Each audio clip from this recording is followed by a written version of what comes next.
Paano kung ang laruan na itinapon na ng iba ay siya palang magiging pinakamahalagang alaala ng iyong pagkabata? Ngayong gabi, ang kwento ko ay hindi tungkol sa bagong bisikleta, kundi sa isang sirang bisikleta na inuwi ng isang karpinterong ama mula sa kanyang trabaho. Isang bagay na halos wala ng halaga sa iba, pero unti-unting binuhay muli. Hindi para sa sarili niya, kundi para sa kanyang anak. Samahan mo ako sa kwentong ito ng tahimik na sakripisyo, ng pagmamahal na hindi sinasabi, at ng isang simpleng bisikleta na naging daan para maramdaman ang pagiging mahalaga. At ito ang ating kwento ngayong gabi. Ang bisikletang inuwi ni tatay. Lumaki ako noong dekada 90 sa isang simpleng baryo kung saan ang kalsada ay alikabok kapag tag-init at putik kapag tag-ulan. Sa amin, hindi uso ang mamahaling laruan. Kung may bago kang tsinelas, malaking bagay na iyon. Ang tatay ko ay isang karpintero. Araw-araw, maaga siyang umaalis, dala ang kanyang martilyo, lagari, at baon na kanin na minsan ay tuyo lang ang ulam. Madalas, gabi na siya umuwi, at kahit pagod, tahimik lang siyang kakain, saka magpapahinga. Hindi siya palasalita. Hindi rin siya yung tipong nagtatanong kung anong gusto ko. Pero alam ko, ginagawa niya ang lahat para sa amin. Noong mga panahong iyon, madalas akong tumambay sa gilid ng kalsada. Pinapanood ko ang ibang bata na may bisikleta. May makukulay, may bago, may maingay ang bosina. Ako, nanonood lang.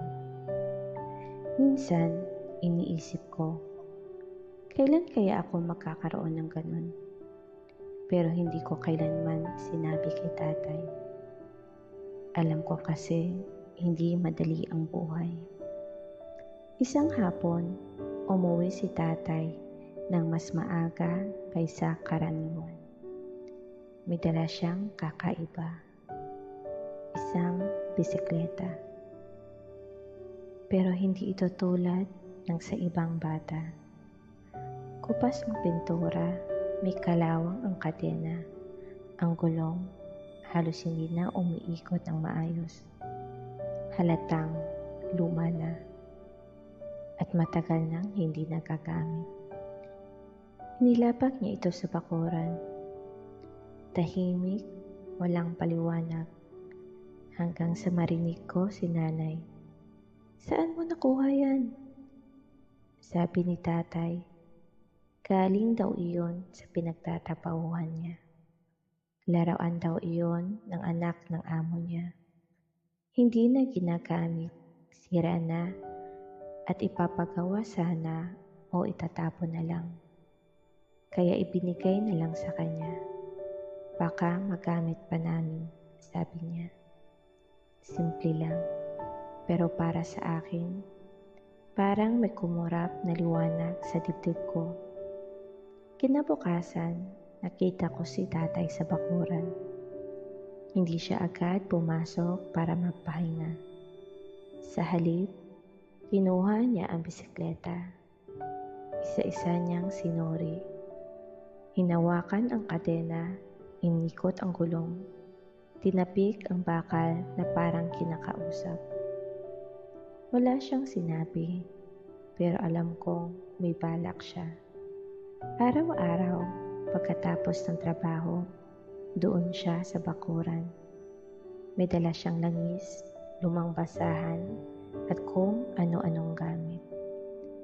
Dahan-dahan niyang nililinis ang kalawang.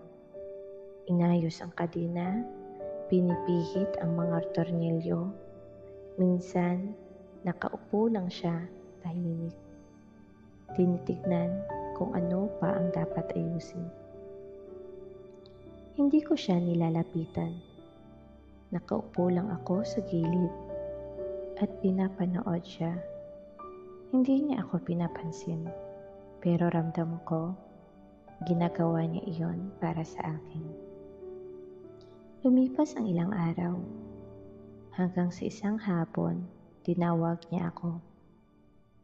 Hindi malakas at hindi rin galit. Halika! Lumapit ako. Nakatayo siya sa tabi ng bisikleta. Iba na ang itsura nito. Hindi na ito mukhang patapon. Hindi na ito mukhang laruan na nakalimutan. May buhay na ulit. Umiikot na ang gulong. Malinis na ang kadena. Kahit luma pa rin ang pintura, parang may bagong kwento na itong dala. Hindi na siya nagsalita ng mahaba. Hinawakan lang niya ang manibela at iniabot sa akin. Subukan mo. Nang sumakay ako, kabado ako. Hindi ako marunong.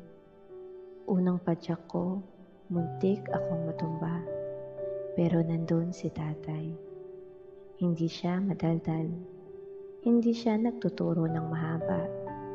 Nasa likod lang siya. Hawak ang upuan at sinusuportahan ako. Dahan-dahan lang, sabi niya. Paulit-ulit akong pumadyak. Hanggang sa isang sandali, hindi ko na naramdaman ang kamay niya. Pero tuloy pa rin ako. Nang lingunin ko siya, nakatayo na siya sa likod. Pinapanood ako. Tahimik, pero may ngiti. Sa araw na iyon, hindi lang ako natutong magbisikleta. Natuto rin akong umitindi. Ni hindi lahat ng ama ay nagsasabi ng mahal kita. Na hindi lahat ng regalo ay binibili sa tindahan. At na minsan, ang mga bagay na galing sa wala na ng iba, nagiging pinakamahalaga para sa atin. Lumipas ang maraming taon. Wala na ang bisikleta. Pero hanggang ngayon, dala ko pa rin ang alaala. Ang tatay kong karpintero na umuuwing pagod, pero naglaan ng oras para gawing bago ang isang sirang bagay, para lang mapasaya ang anak niya. At habang palalim ang gabi at unti-unting bumibigat ang iyong mga mata, maalala mo sana na minsan sa buhay mo, may isang taong tahimik lang pero ginagawa ang lahat para mapasaya ka. At sana'y nagustuhan niyo ang kwentong ito ngayong gabi. Sana'y makatulog kayo ng mahimbing. Magandang gabi sa ating lahat.